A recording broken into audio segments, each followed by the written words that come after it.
Level 1. The passenger seat. You're 4. Your father straps you into a cart so small it barely fits a child. Max Verstappen is not a gentleman. He is a Formula One driver who never won a championship and has been carrying that fact like a stone in his chest ever since.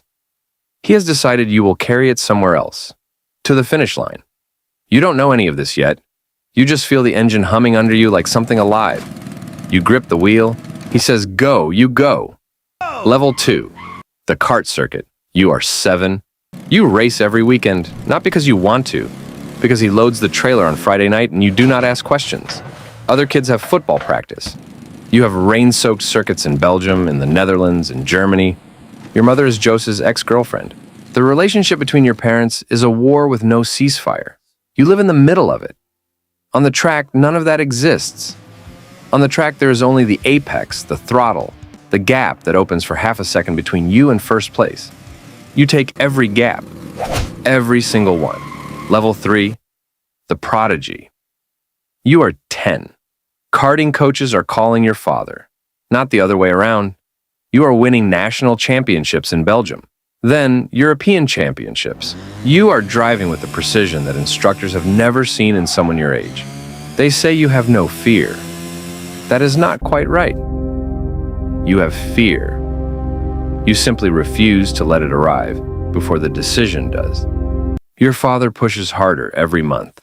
The schedule is relentless. Your social life is the paddock. Your friendships are mechanics and other drivers' kids.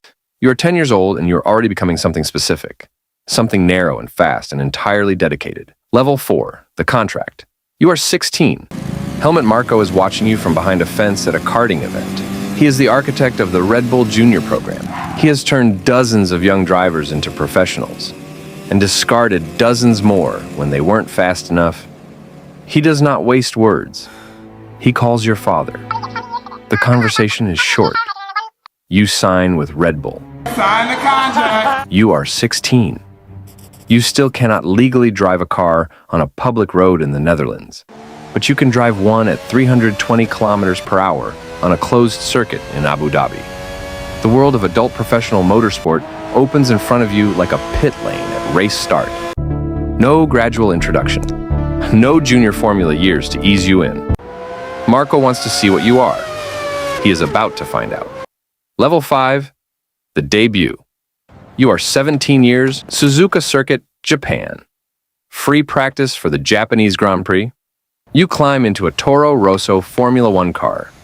It is the most powerful machine in motorsport. It produces more downforce than a small aircraft. The G-forces in corners will compress your neck and skull in ways that require months of physical training to handle. No one your age has ever driven one in a competitive session. The team watches from the pit wall. They are not sure what to expect. You go out and set a lap time inside the top 10. You come back in smiling, not nervous, smiling. Your father watches from the garage. He says nothing. That is how you know he is satisfied. Level 6, the youngest. You are 18. Toro Rosso promotes you to a race seat for the 2015 season. You finish 7th in Malaysia in your debut race. Points in your first Formula One race ever. The records start accumulating. Youngest driver to score points. Youngest driver to qualify in the top 10. The media wants to talk about your age constantly. You find this irritating. Age is not the story. The lap time is the story. You tell journalists this directly, without softening it. Some of them write that you are arrogant. You don't adjust your answer. You were right the first time. 4 races into the 2016 season, Red Bull Racing pulls Daniil Kvyat from the main team after a catastrophic collision at the Russian Grand Prix. They slot you in, not at the end of the season, not next year. In Barcelona, in 2 weeks, you have 4 days to learn the car, a faster car than you have ever driven, a car with different characteristics, different brake balance, different downforce levels. You study data until midnight every night. You ask the engineers questions they don't expect an 18-year-old to know how to ask. Race day arrives. You win. First race in a Red Bull. First Formula One victory.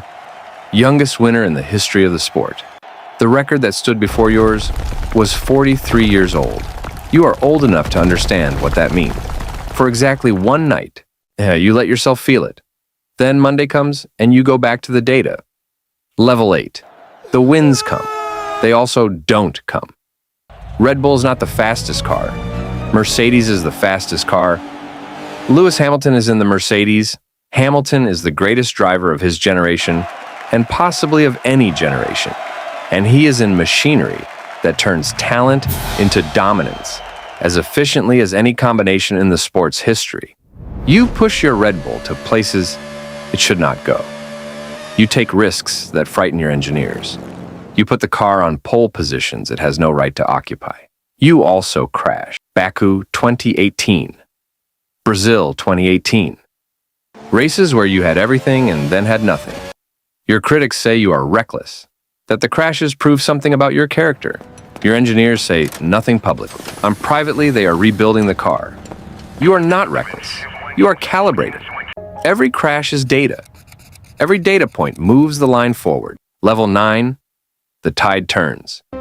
You are 23. Honda has rebuilt their engine. Red Bull has rebuilt the car. For the first time in 6 years, there is a machine underneath you that can genuinely fight a Mercedes on raw pace. The 2021 season begins. You and Hamilton trade fastest laps like punches. 7 different drivers win the first 7 races. Nobody leads the championship by more than a handful of points for months. The season becomes the most watched in Formula One history. New audiences in the United States, in South America, in Southeast Asia. Millions of people who had never watched motorsport are watching it now because something is happening that feels alive and dangerous and unresolved. You feel none of this from inside the cockpit. Inside the cockpit, there is only the gap and whether to take it. Level 10, Abu Dhabi. You are 24. The last race of 2021, the last lap. You are behind Hamilton. Unworn tires. The championship is his unless something changes in the next few minutes. The safety car comes out. The race director makes a controversial call. The safety car comes in. Fresh tires under you. 1 lap to go. The entire season has narrowed to this single moment. You overtake Hamilton at turn 5. You take the lead. You hold it to the line. You are Formula One world champion. The crowd at Yas Marina erupts. Your radio message to the team is barely coherent. Your father is watching on television. He does not show it. But you know what it means to him. You know what it has always meant to him. You are still not sure whether you are doing this for yourself or for him. At this exact moment, you do not care. You won. The wins do not stop. They accelerate. 2022 is a championship. 2023 is a record. You win 15 races in a single season. Then 19. Then more. The records that define the sport for decades fall one by one under the weight of your consistency. Ayrton Senna's records. Michael Schumacher's records. Numbers that people assumed were permanent. The paddock debates whether the car's doing it or you are doing it. Both. Neither. The car's fast. You're faster in ways the car cannot explain. Your engineers give you the same car your teammate drives. Your teammate is a talented, experienced Formula One driver. Nash, the gap between you at the end of the season is not small. It is not close. It is a statement written in lap times. You are 27. The car is still fast. The wins are still coming. But something is shifting in the room. Red Bull's internal politics are becoming turbulent. Christian Horner, the team principal, is under investigation. Adrian Newey, the designer who built the cars you drove to 4 championships, announces he is leaving. It's the machinery that fast. produced the dominance is showing cracks at its foundations. Other teams are closing the gap. chassis is compromised. Ferrari, Mercedes, McLaren. The season that follows is not a procession. It is a fight. You are back in a fight. Something in you, the part forged on rain-soaked Belgian circuits at age 7, recognizes this terrain. It is the terrain you were built for. You're 27 years old. You have 4 world championships. You have more race wins than almost anyone who has ever driven a Formula One car. You have a daughter. You have a life that exists beyond the cockpit, which took longer to build than the career did. Your father still watches every race. The relationship between you is complicated in ways that a trophy cannot resolve and a lap time cannot express. But he watches. He has always watched. You are not sure the version of you that wins championships would exist without the version of him that strapped a child into a cart at age 4 and refused to accept ordinary. You are not sure that is a good thing. You are not sure it is a bad thing. It is simply the truth of how you were made. The engine is still running. The gap is still there.